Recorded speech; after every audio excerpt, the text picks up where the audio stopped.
Vegan Recipes with Pat and Emily. It's vegan recipes as far as the eye can see. Welcome to my kitchen. Today on It's Vegan, I'm making a family favorite called spice bars. They have been in our family recipes probably since the 1960s. So let's get started. I know it's going to be one of your favorites too. We're going to start with a saucepan, and I have it turned up to medium-high. I'm adding 1 cup of water. The recipe will be included below. 1 cup of vegan sugar, raisins. In this case, I am using 1 stick of imperial margarine. It is a vegan margarine. The original recipe called for Crisco, which is also vegan.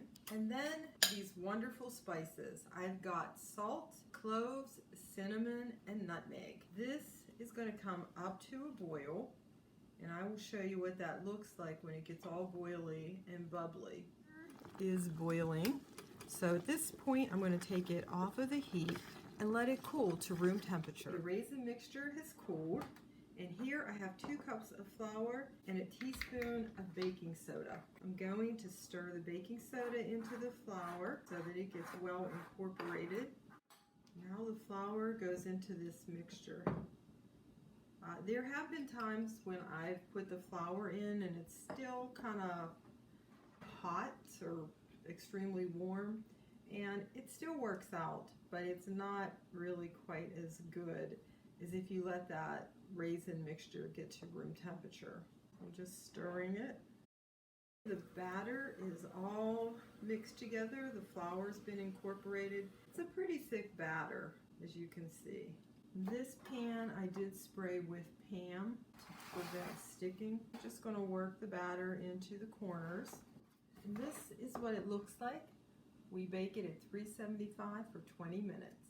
So while the spice bars are baking, we are going to make the glaze. And the glaze goes on the spice bars while they're pretty hot. I've got 2 cups of powdered sugar, a teaspoon of vanilla, and I have 3 tablespoons of plant-based milk. I used almond, however, water works just fine. I'm going to pour in most of this just in case the quantity is a little bit too much, but usually the 3 tablespoons works perfectly. I normally use an old measuring cup, but for the video I didn't want to use that old cup. And this is how thick that I want it because it's going on those bars while they are fairly hot, and I want it to melt. You can see the consistency. The spice bars are finished baking.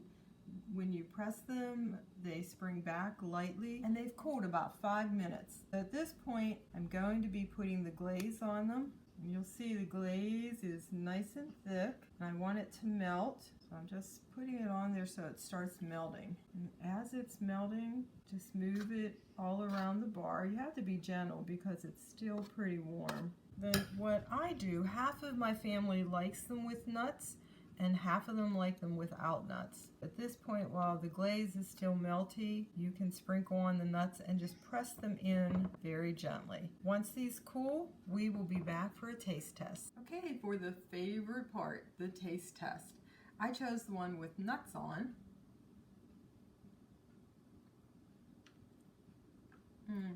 So moist, so yummy. I know you're gonna love them. Thanks for watching. Please subscribe and come back next week.